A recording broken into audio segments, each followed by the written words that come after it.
Hello friends, எல்லாரும் எப்படி இருக்கீங்க? இன்றைக்கி ஒரு சூப்பரான சைட் டிஷ் ரெசிபி தான் பார்க்க போகிறோம். புடலங்காவை என்ன பண்ணாலும் நிறைய பேர் சாப்பிடவே மாட்டாங்க. அவங்களுக்காக இந்த சட்னி ரெசிபி கண்டிப்பாக பண்ணி கொடுங்க. டேஸ்ட்டு சூப்பராக இருக்கும். புடலங்காவும் சாப்பிட்ட மாதிரி இருக்கும்.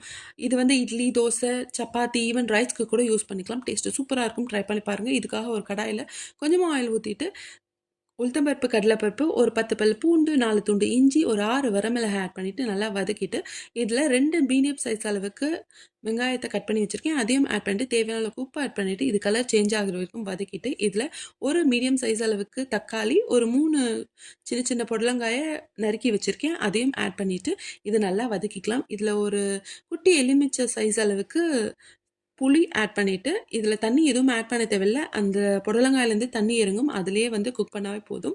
மீடியம் ஃப்ளேமில் 5 மினிட்ஸ் குக் பண்ணி எடுத்தால் நம்மளோட காம்போ ரெடி. இதை ஆறின உடனே மிக்சியில் போட்டு கிரைண்ட் பண்ணி தாளித்து எடுத்தால் சூப்பரான சட்னி ரெடி. ட்ரை பண்ணி பாருங்கள்.